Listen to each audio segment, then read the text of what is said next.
Hi everyone, this is Aaron for Zolotech, and we're going to review the Droid RAZR Maxx. The Droid RAZR Maxx comes out not too many months after the original Droid RAZR and is a really nice phone and adds some incredible battery life.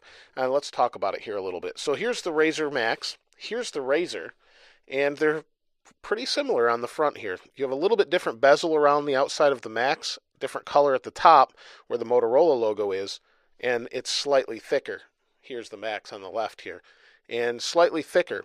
Other than that, there's really not too much difference between the two phones. Overall, though, let's talk about specs and then we'll go into the phone itself. It has a 4.3-inch display with a 540 by 960 resolution. It's a Super AMOLED capacitive touchscreen, so it's really nice to look at. Not fantastic, but nice. It's not a great touchscreen as far as the quality of the pixels and the look go, but overall it's pretty decent. The battery is what we're really interested in, which provides about 21 and a half hours of talk time, which is pretty incredible, with a 3300 milliamp hour battery. So to put that in perspective, most phones have about a 1300 milliamp hour battery. This has almost 3 times that. So it provides some pretty serious battery time. So it has a dual core 1.2 gigahertz TI OMAP processor inside of it. It also has 16 gigs of built-in storage, and it's expandable here on the side.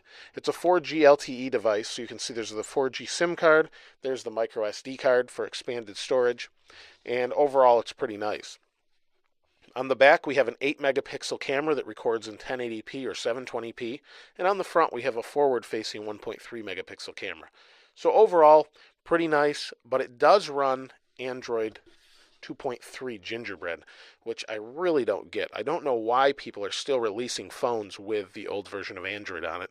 Maybe their version isn't ready yet, but I think it's a little bit ridiculous at this point that they haven't put Android 4.0 Ice Cream Sandwich on there. It just seems to speed so much up and makes it so much nicer.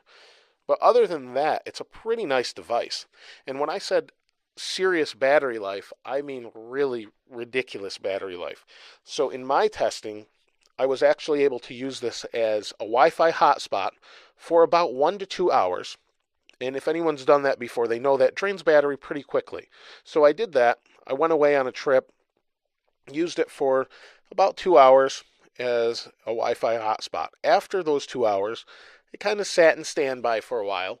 And then after it sat in standby, I used it at night to listen to music throughout the night for 2 nights straight. Then, on the way home, I used it as a GPS a little bit for about 1 to 1.5 hours. And at that point, I had a half a battery left. So after using it as a Wi-Fi hotspot, using it for music, streaming Google Music, it wasn't music on the phone. It was actually pulling data through 3G at that point because I wasn't in a 4G area. And then it streamed music for 2 nights straight for about 6 to 8 hours each, probably less, probably more like 6 hours each. And then a GPS and music on the way home. Pretty impressive. The battery life's incredible on this thing.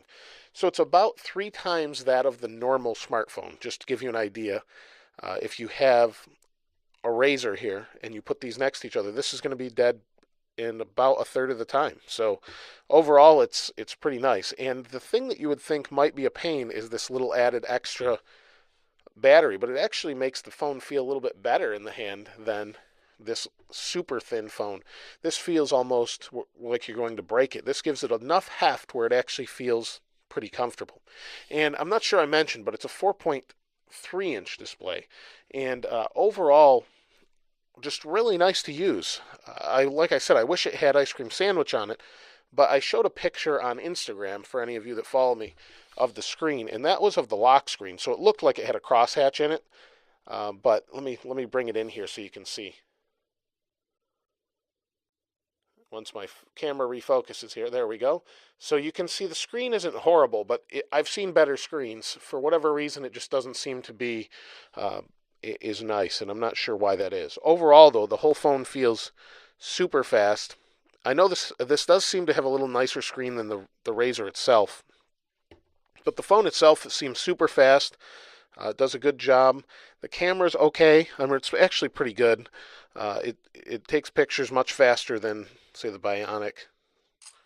So it's not bad or anything, but it's not fantastic. But if you want a phone with incredible battery life that runs Android, this is the phone to get. Still super thin. In fact, at this point, it's thinner than an iPhone 4. To give you some comparison, it's hard to tell next to the original RAZR because it is so incredibly thin. But it's thinner than an iPhone 4 at this point, then about the same or a little bit more right here at this where it gets a little bit thicker. Overall, though, it's just a really nice device when you need battery life and you don't need to bring an extra battery. That said, you can't change out the battery either. That's probably the worst part about this, is the back has a Kevlar coating. The whole phone is actually coated in Liquipel or something like that that prevents you from getting it wet. So you wouldn't need to send this phone into Liquipel if you've ever seen that. In theory, you could dunk this in the water and have no problem, but I wouldn't try it. But you can't replace the battery in here, but you really don't need to because it lasts so long. If you needed something, you could buy an external battery. But if you use that much battery, you're going to be pretty pleased with this overall. And I really hope this is a trend that smartphones go in, this incredible battery life. I hope Apple does something like that along with some of the Windows phones. It would be great to see an incredibly long life battery in every phone so you don't have to charge it every single night or halfway through the day. But overall, though, pretty nice phone. It varies in price. The actual price is $300 on contract, but it can vary depending on where you get it. I'll provide a link in the comments or in the description below. If you have any comments on the phone, please go ahead and place comments. If you've used it, if you own one, what you think about one. And I love to hear what you have to say about them. For people that actually use these day in and day out as their only device, I'd love to hear what you have to say about that. If you haven't subscribed to this channel, please go ahead and subscribe. And as always, thanks for watching. This is Aaron. I'll see you next time.